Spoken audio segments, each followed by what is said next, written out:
Welcome to the On Your Mind podcast, where we are changing the mental health narrative, bringing hope and solutions. Here's your host, Timothy J. Hayes, psychologist.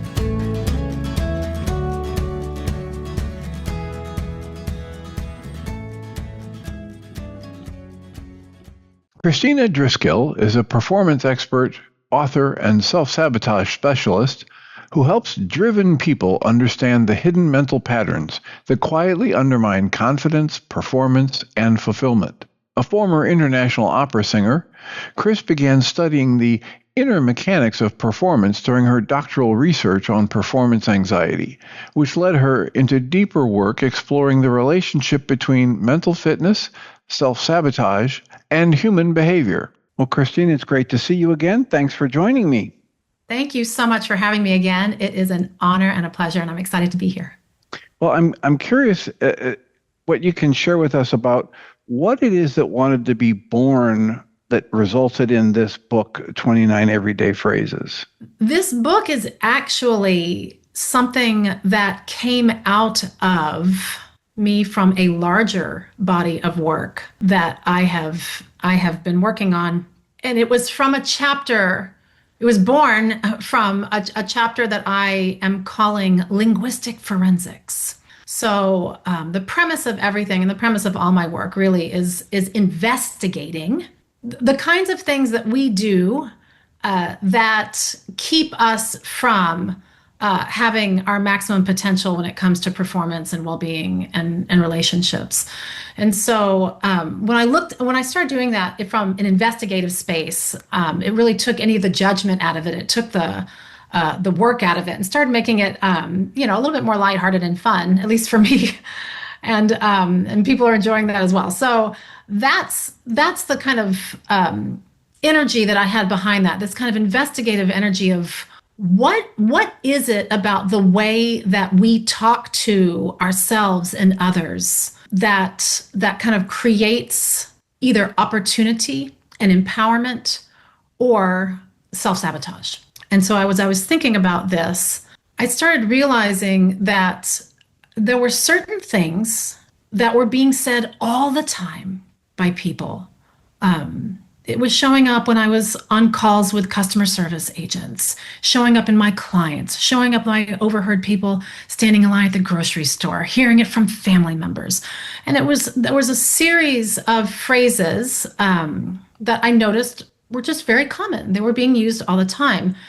And in my work of looking at not just the what, but the how, I started noticing that it was how people were saying these phrases and how they were using them that were getting them caught up in what I call like a sabotage language loop. So there's a certain phrase that somebody's using, and they say it all the time, like yeah, I know, or yeah, I really need to, or things like this. And they don't even realize how they're using them. And they don't realize that in saying them, they're setting up a certain energy within their nervous system, which is then giving them information about how they should feel about that certain thing. And it creates this little loop. So there's this thing going on that's being perpetuated by these phrases. And so that's where the crux of the book is focused. So it's a saboteur what loop? I like to call this like a sabotage language loop. Language loop, right. Yeah, SLL.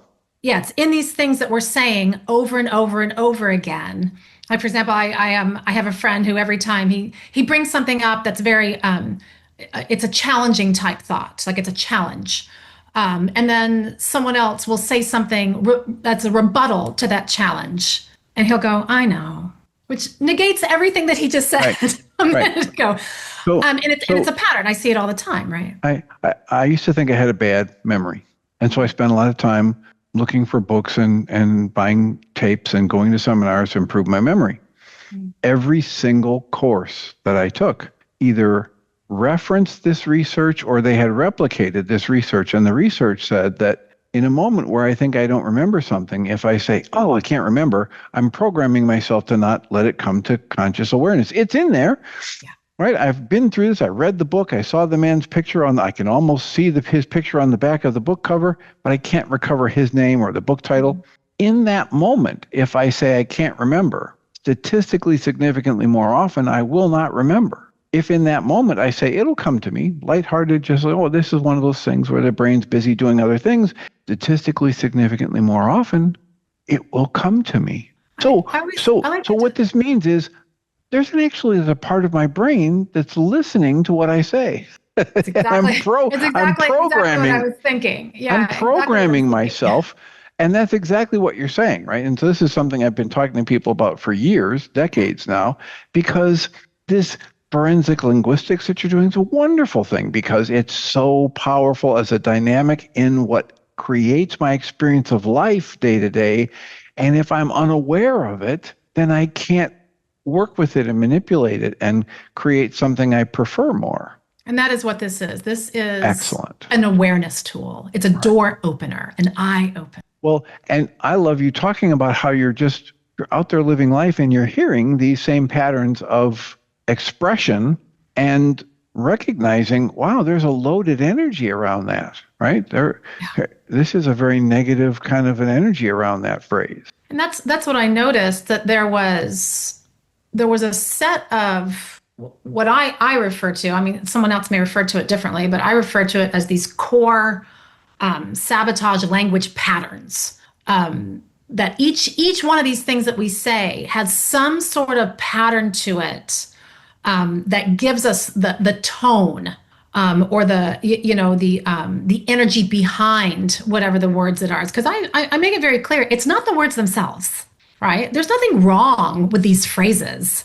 And all my hyperachievers be like, oh, I need to learn all the phrases, so I quit saying those. I mean, it's not right. About that. Right. You don't need to memorize the phrases and try to not say them. It's about becoming aware of when you do use them. How are you using them? And what's going on inside of you that might have given rise to that expression. Exactly. So that's part of that kind of loop, that when I have an experience, whatever that experience is, I have a perception of that experience. And meaning you create. I create. I embody. There's something that happens that's generated from me. That perception is generated from me. Exactly. And we know that it has nothing to do with what's out there, because two people can experience the exact same event at the exact same time and have two completely different perceptions of it. So we know it has to be self-generated. Yes. So I have an experience. I generate a perception about that experience. If my perception is negative, which, if we want to be really specific, we know that any sort of this negativity can come all the way back to some sort of fear-based or survivor-based thinking. Even if we're not afraid, or we're not thinking like that, somewhere it's in there, right? If it's creating that kind of energy, then it's going to create pressure. Right. There's going to be something inside that creates pressure. And when we create pressure inside, that's when we're going to start to create that feeling of stress. And when we create that feeling of stress, then however we communicate at that point, the language that we use and the way that we use it is going to come from there. And then that, of course, is going to reinforce the perception. So that's what I mean about this kind of loop that we create, that from our perception comes the pressure. And then we say, oh, I'm so stressed out. Oh, the work is stressing me out. Work is not stressing you out. Exactly. Your perception that's creating pressure within you is creating the stress that you're experiencing from whatever's happening. But work is just work. Right. And life is just life, right? The flow of life is life. Everything is happening, period. It's not happening to you. It's just happening. And you are deciding, sometimes consciously, many times unconsciously, or how we have been conditioned to think something is, well, that equals bad, that equals good. And so when we're looking at these types of language patterns, we're looking at what have we decided these particular words mean in this particular situation.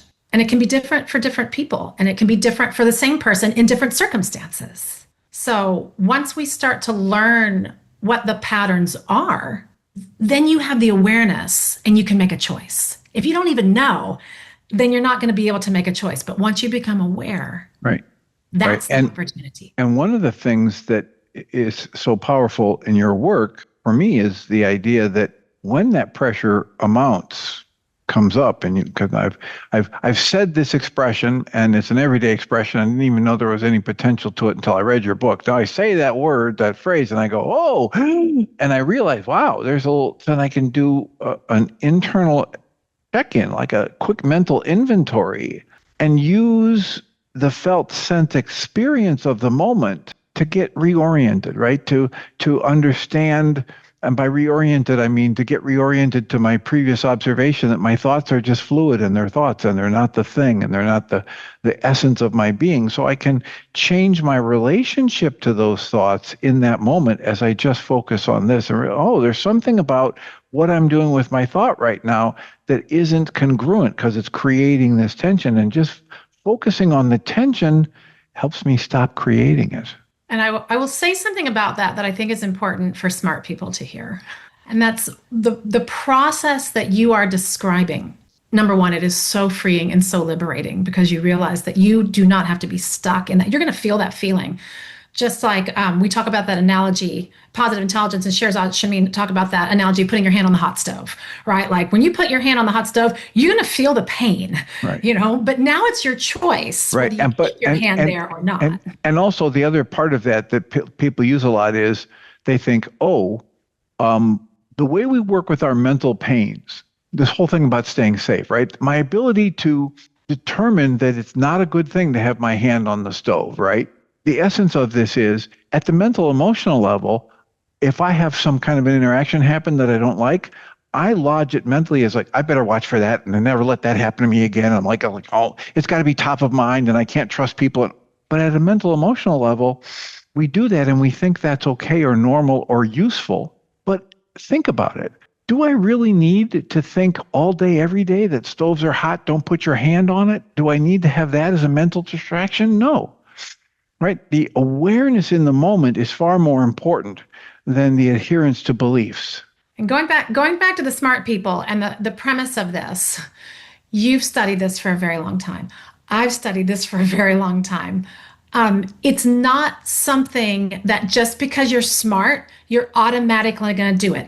It takes practice. Now, it doesn't have to take your whole life. It is a life learning practice. It is something that you embody as part of, your life journey. But what we can't do is expect our brains to say, oh, well, I know that now, so I'm just going to do it. Yes. And this is where we get that kind of toxic positivity, right? Or the shame involved with that, saying like, well, I should be able to just feel better. Now that I notice I don't feel good, I should be able to just feel better. But it doesn't work that way. It is a practice. And I think oftentimes very smart, talented people think they should just be able to do it. Without the recognition that if you've been conditioned to do something in a certain way for decades, it doesn't instantly switch and stay switched. You can switch it in an instant, but the old one will come back in. It's been so practiced, there's muscle memory for it, so to speak. And I always relate it to that because it's so obvious for people to see in the physical realm, right? If I have not been building my muscles and I see, 100-pound weight on the ground and I think I'm just going to pick up that 100-pound weight. And when I go to try, I can't do it. I'm not really surprised. I don't sit there and say, I don't understand. I don't know why I can't pick up this 100-pound weight. I mean, it's right there. Hey, you actually haven't been doing the practice.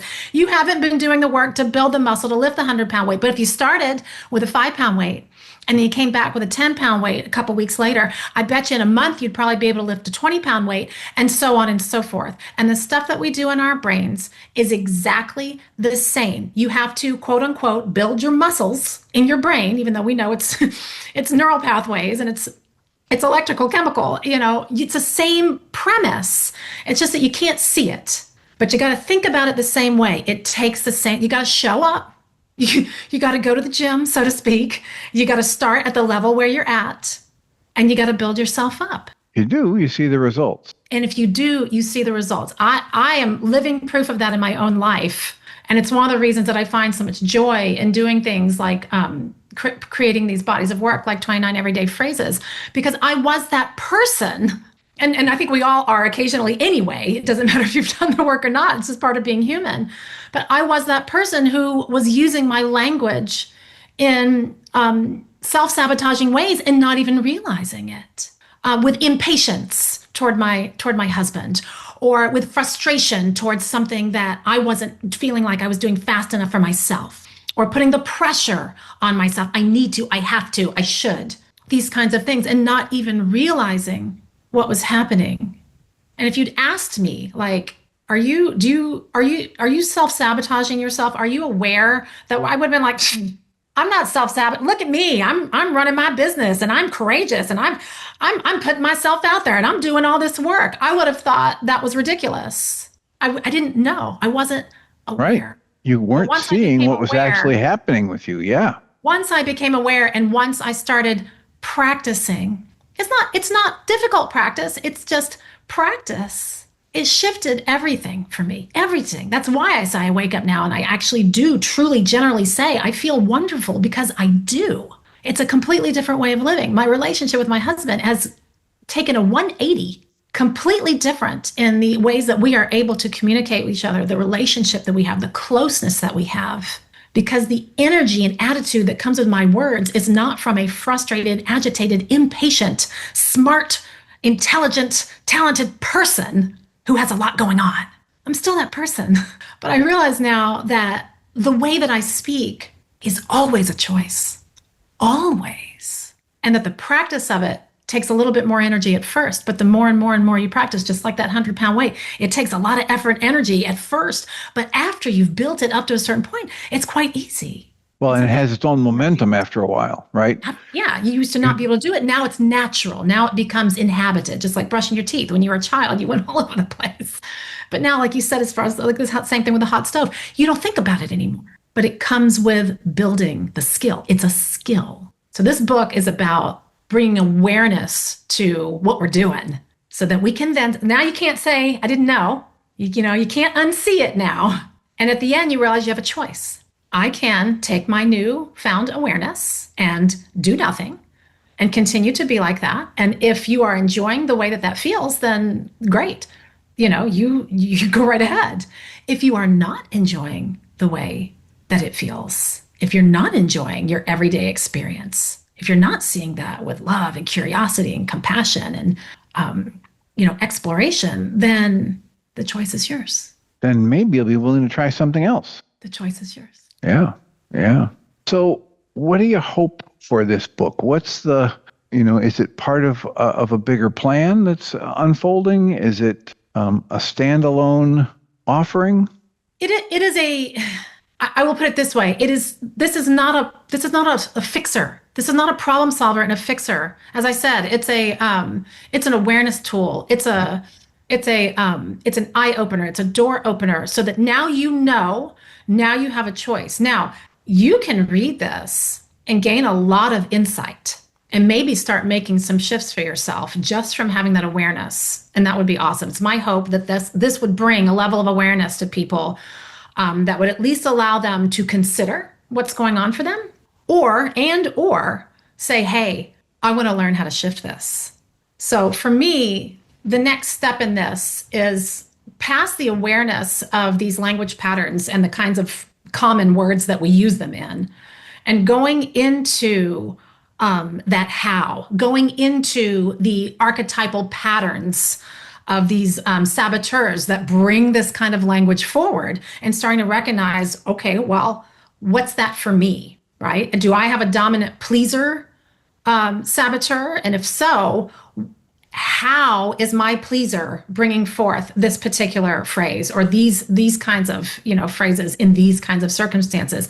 And so there's another layer of investigation that goes into this that gets us kind of into if you want to play with the words in the same way of language, you could think about like dialects, but it's really the energy, emotional response behind it. And I always like to think about that as a triangle.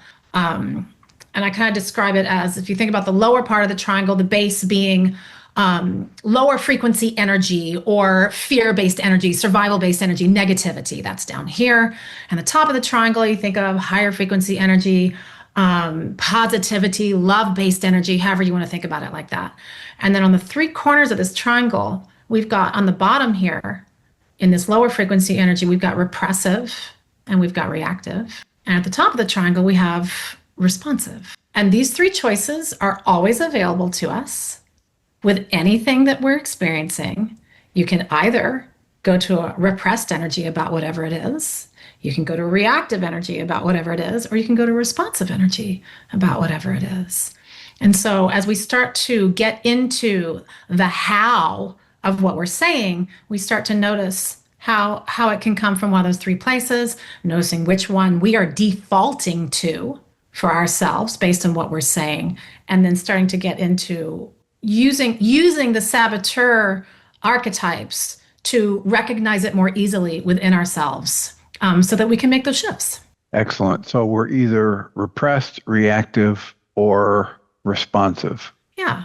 And you can play that game with tone and figure it out very easily for yourself. You know, a repressed energy is going to have that lower kind of feeling, that kind of going inward, that kind of pushing down, ignoring, right? If we were to use a phrase like "I know," you know, as one of the ones as we have as an example, you know, if it was repressed, it would be that kind of example I gave you before. I know, you know, yeah, I know, that kind of shame or, you know, feeling like some sort of lowering of oneself, right, shrinking oneself away. But you can say the same words with a lightness and a brightness that carries a whole different impact on you and the receiver of the message. I know. Perfect. Get you.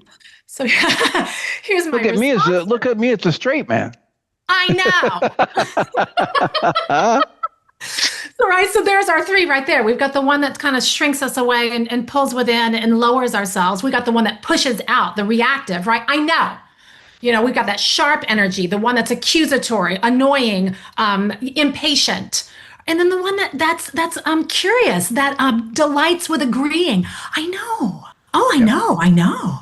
So same words. So I guess that's not the phrase. Right. So when people get the book and they start looking at these 29 everyday phrases, I want to echo what you're saying here. It's not that these phrases are bad or wrong. It's the energy we have with them, and it's the ability to watch what gets stirred up as an experiential moment or movement within me of energies. That's where the value comes. Not by labeling these expressions as bad or wrong, but by being in the observer mode as they arise and getting curious. 100%. So it's the same thing, you know, when you're thinking about anything, you know, that you're trying to decide, and I think this is something we're all conditioned to do, decide whether it's bad or good, right? There is no bad or good. The phrase is just a phrase, right? Just like the archetypes, you know, the saboteur archetypes, you know, that we work with, like, for example, you know, the hyperachiever or the stickler or the pleaser. It's not bad to be a pleaser. It's when you start sacrificing yourself or doing things in such a way that they're coming from fear-based energy that it becomes self-sabotage. But there's nothing wrong with pleasing. There's nothing wrong with doing things for others. There's nothing wrong with being generous. Of course not. Those are wonderful qualities and characteristics. And the sabotage part of it always is born out of our strengths. So, you know, if you... Clear that up for me.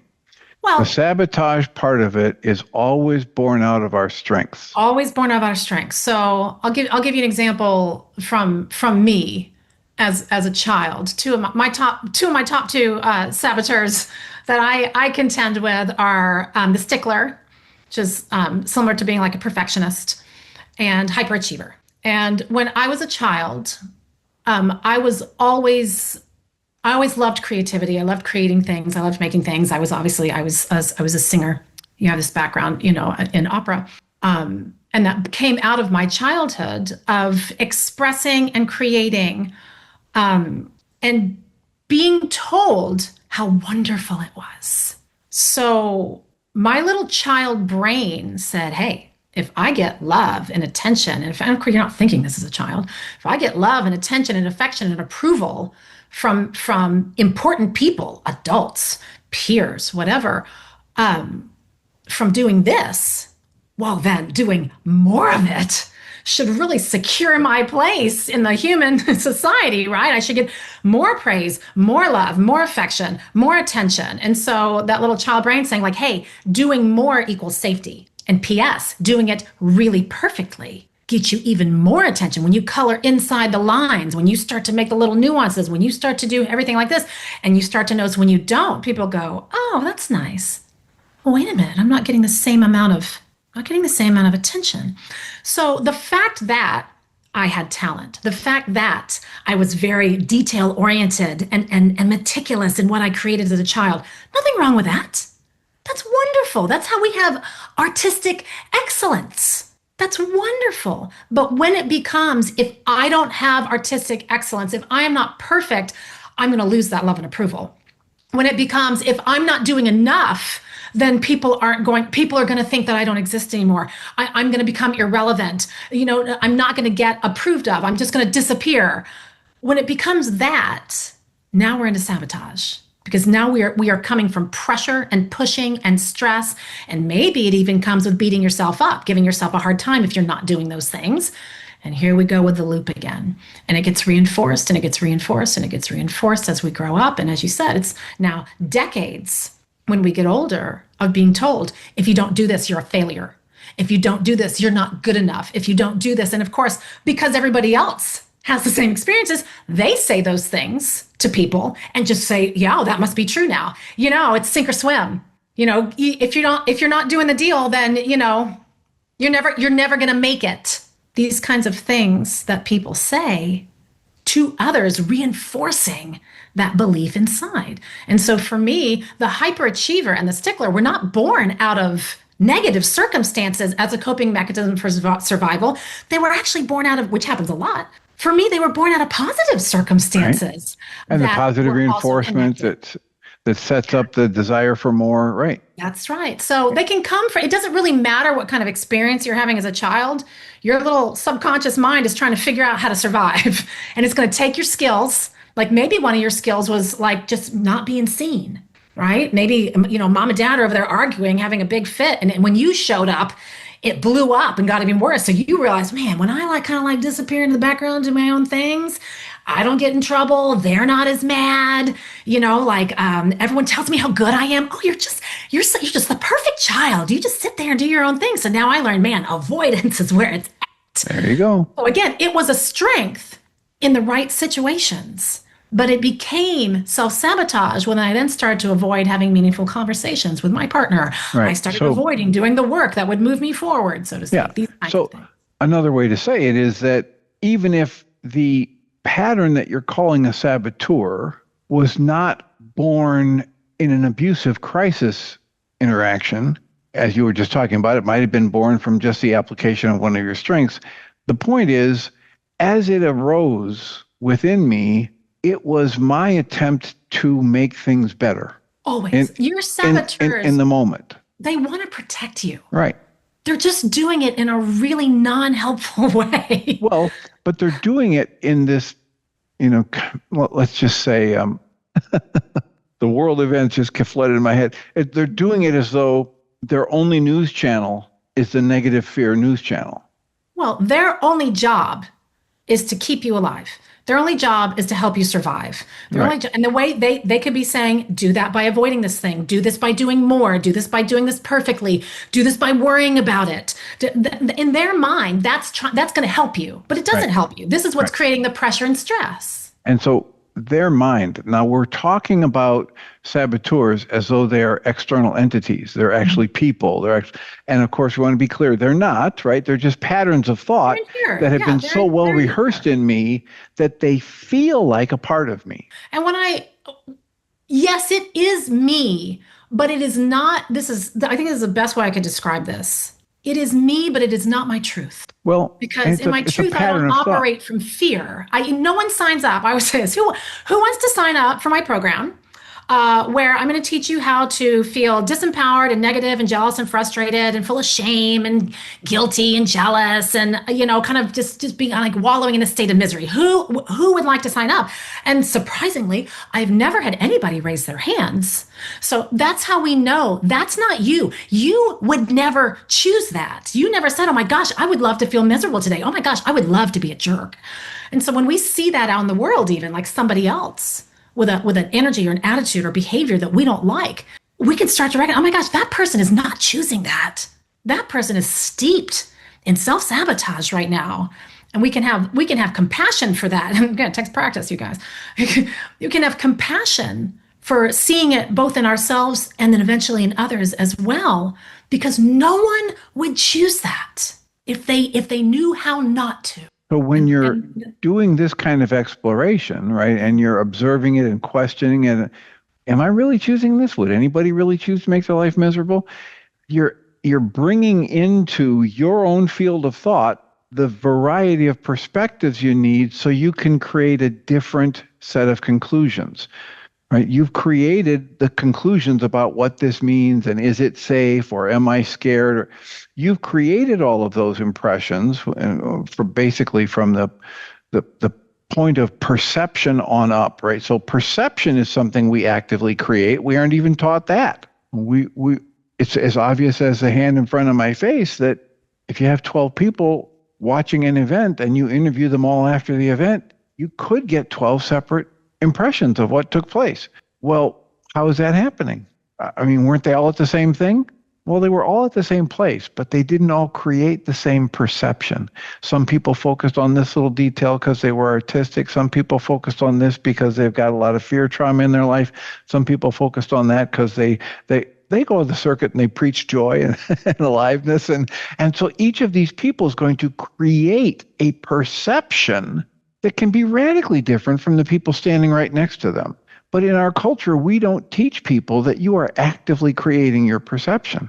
We think, I open my eyes and I just see what's there. And it doesn't work that way. And I think there's also another piece that goes on top of that, which is that whatever your perception is, that's the right perception. And so if somebody else's perception is different, that is the wrong perception. And we see this all the time. Let's have a war. Unfortunately, yeah, we see it when it comes to that, but it's because it all comes from, again, what we've been conditioned to believe based on what we're taught growing up. And nobody does this maliciously. They don't do it on purpose.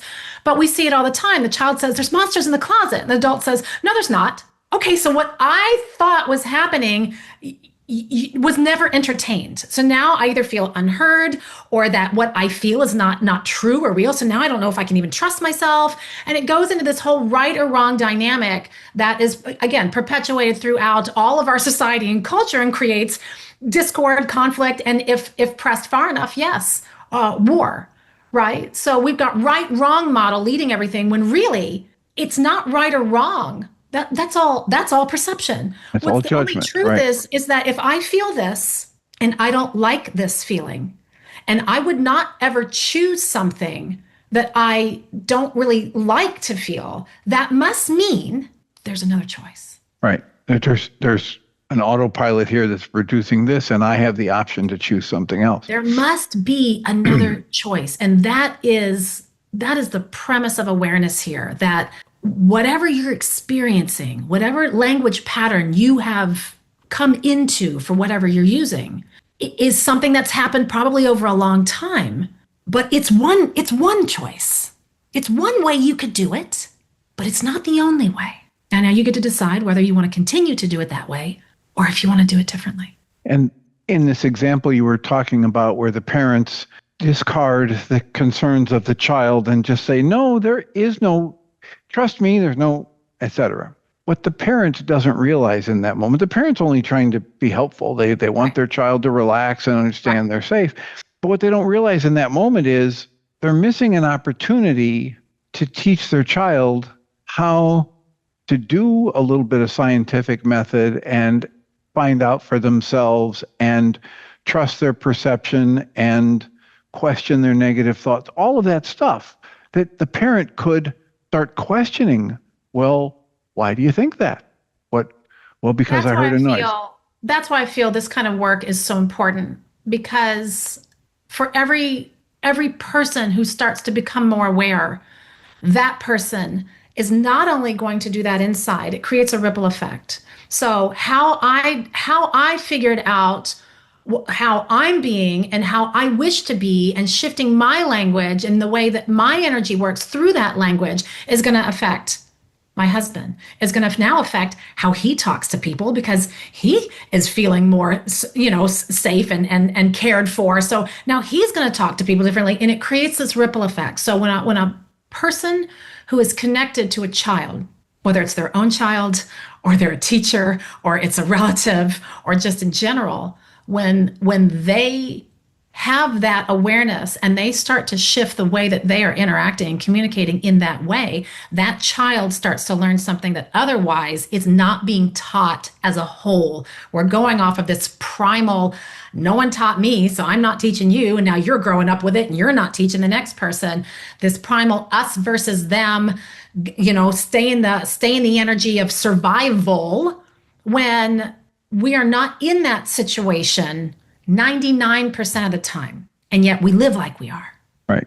And so, and that what we're doing is a self-fulfilling prophecy now. Right. And we're using the system that was designed to keep us safe from physical threat, in a hostile environment. Yes. And we've just adopted it without any adaptation at all, and we've placed it over our emotional lives. And now we're ready to fight or punch somebody out if they say something we don't like, or they question one of our beliefs. Or earlier today, I was watching a video with Sam Harris on a panel of people that included Deepak Chopra. Now, Deepak Chopra, for those who don't know, is a very successful, financially successful spiritual teacher. And he's got books and programs, and, as long as you've got enough money, you can find out what he has to say, kind of thing. And in this interview, this is just so perfect, because he's on a stage with cameras and other people and lights, and he knows he's being recorded, and he still can't control himself. Mm-hmm. And he gets angry. And one of the other presenters, Sam Harris, says, you might want to take it down a notch. Right? He might as well have said to him, you might want to do a PQ rep here or something. Right? Well, and that's exactly what's happening, right? That there's something in the circumstance, something was said that activates that saboteur, that says, whoa, that's a threat to me. Even if it's not actually a threat, that little circuitry gets activated. Right. And then again, my perception is that's a threat. Either you're threatening my intelligence, or you're threatening my body of work, you're threatening my beliefs, whatever it is. And so because I feel that as a threat, that activates that protectionism. But if it goes past where it's a talent, now it's sabotage, and it comes out in these anger, agitation, hierarchy, putting someone else down, kind of energy that, like you said, it didn't leave you with a very good impression. And so we're actually taking ourselves out of our own context by doing that. Yeah. Well, and what happens for most people who are going to watch a video like that, if they haven't tapped into the kind of thing that you and I are talking about today, is they'll sit there and they'll do an analysis for themselves about who they agree with and who they disagree with. Right. And they won't have the awareness that, something's gone offline for a Deepak here, and he's feeling threatened. Yeah. And he's no longer sounding either professorial or professional or really intelligent right now, which is what happens to all of us when we get angry, right? You can't, pure intelligence can't be expressed through rage or anger. No. Well, and you'll notice that's, we have also, because of all this kind of hierarchy that exists as well, that we will see something like that. And it happens a lot when it comes to celebrity, anyone who's in a position of authority or power. When we see those saboteur moments, there's oftentimes this saboteur contagion that happens in one of two ways. Either you get mad with them, you have that same energy or attitude if you agree, or there's a judgment. You're a spiritual teacher and you can't even, and total judgment attitude. Right, about the person, instead of going to that place saying, oh my goodness, this is just a person. And it's a person who knows a lot about this stuff. And this person is having that moment of self-sabotage. And that happens to all of us. Imagine if we all had the ability to see that in each other, and instead of reacting to it or repressing from it, that we could respond with that kind of curiosity and love and compassion and understanding, knowing exactly what it is. Well, I'll take it another level for you. I'll say, in that moment, what I would recommend for people is to do their own internal mental inventory rather than going with either anger with or anger against or siding or judging. Just recognize, oh, I got a little something going on. I responded to that. Wow, that caught my attention. I responded to that. Exactly. That's why I love that's why I love having this investigator tone to what I do, because even when I notice it in myself now, I have these moments where I'm like, oh, I'm feeling very agitated right now. And it's actually when I just showed you that experience of being kind of almost in a laughing, joyful state about it is really, truly how I feel, because I can see it. And it is almost like a third party. It is almost like looking at yourself and being like, oh, wow, she's really angry right now. Right. Oh, my goodness, what's going on? Right. What is going on? Something's going on, right? Something is going on. And the next step that's critically important for me and my work in this is I get out of the head trying to figure out what's going on, and I just turn the focus in here and watch what's going on. I don't necessarily label it. I don't say it's bad or good. I just stay in the felt sense and watch the breath and watch how it shifts. I've often said, you cannot, smart people hear me, you cannot intellectualize this process. Right. It's a process of getting out. You have to get out of the intellect. Mind, right? And I will humbly request that you use your intelligence to come into your being rather than your intellect to try to say what it should or shouldn't be. Right. And why do you say that? The intellect is not your intelligence. That's right. You're trying to make a distinction here between the fund of experiences I've had, the fund of knowledge that I've accumulated over the years, data points, the past, memory, right? Whatever you want to call it, old dead thought, whatever it is. That's, what are we calling that? Right? That's the intellect. What's the intelligence? I don't know, right? We're making up words, but it's my ability to use that fund of knowledge. It's not the same as that fund of knowledge. And the intelligence has this ability to tap into some higher source of wisdom. You might call it a sage, you might call it your higher self, you might call it Holy Spirit or whatever you want to call it. But to question and look and ask whenever what my intellect shows me leaves me feeling tight or tense or angry or fearful. To me, I think about intellect as you described it. It is the ego-based, and I don't say ego meaning conceited. I mean ego, that awareness and my thoughts about myself, right? My thoughts about my knowledge. Okay, over there, it's my ego-based knowledge. Whereas intelligence, I think more of being associated with awareness and understanding and ability to respond. What I call knowing with a capital K. Not knowledge from a book or from, from acquired skill or thing. Knowing that comes from a much deeper sense, like you said, Holy Spirit, sage, lived experience, wisdom, universe, lived experience, understanding the energy of it, not just the thoughts about it. Yeah, the thoughts and the actual, the tangible information, not just the information about it. Okay, so it feels to me like we're going all over the place. Let's take a breath and come back inside and get centered and think about this. If we're looking at wrapping up, what is it that we've already talked about that you want to go back and highlight, or an aspect of this book or your other work that we haven't even mentioned yet that you'd like to include in this interview? I think it's important to recognize that most people assume that when they're experiencing discord, when they're experiencing obstacles, I think most people assume that it's either their discipline or their motivation or their effort or their knowledge base that needs to be quote unquote fixed. And what I started noticing is that the real problem often lies in this language and the energy of the language running quietly in the background of their mind, and the communication of that language that actually is the foundation of it all. You can learn something new, you can get motivated, you can do stuff, but if you still have that running in the background, you're still going to experience that discord. So by learning the language patterns, and I'll just briefly mention them, from the book, we have these five language patterns that I mentioned. One is what I call pressure language. And all of these are socially supported and rewarded. Yep. Which is why there's no awareness of like changing this. As you said, as a child, like we're not even aware. We miss those opportunities. Or the little silos or pockets of awareness are scattered around and they're not really connected. It's not what we get taught. And they're not reinforced, right? Instead, what's reinforced is, like I said, these things that are socially supported and rewarded. So pressure, right? This is that big culture-approved language, success-driven people, shows up a lot in entrepreneurship. Never give up, right? Never surrender.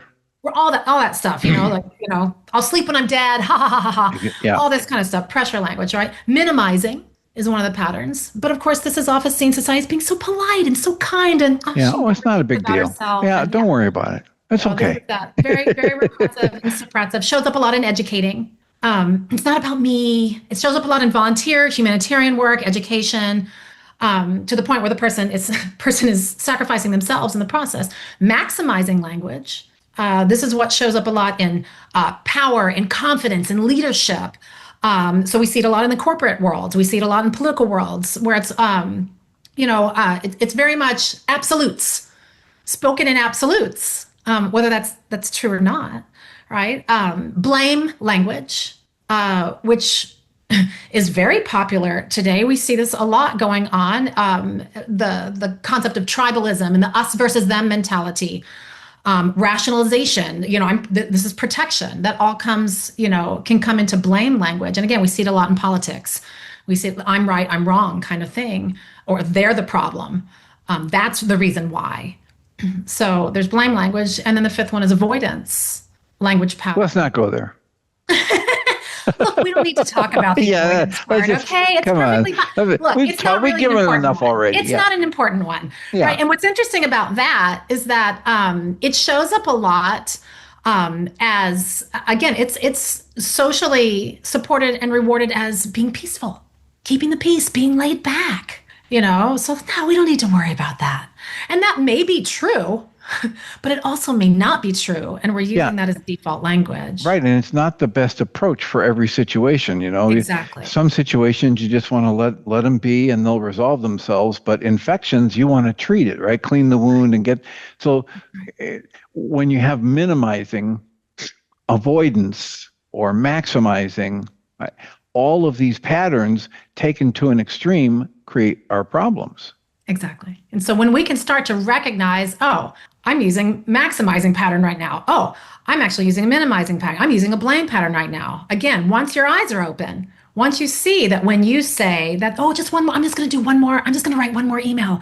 I'm just going to write, once you start to see where that's coming from pressure, it's not coming from the fact that you feel joy. You're pushing yourself to do that. Yeah. Right. Or maybe you're using that same phrase. Oh, just one more episode. I'm just going to watch one more episode of this Netflix show. It's avoidance, but you're giving it reason. Like, oh, I'm just going to watch one more. Once you start to realize that that's what you're doing, what pattern you're using, now again, you're back to that choice point. Now you realize you have a choice. Wonderful, wonderful, wonderful. Well, if people want to get access to this book, what have you got for them?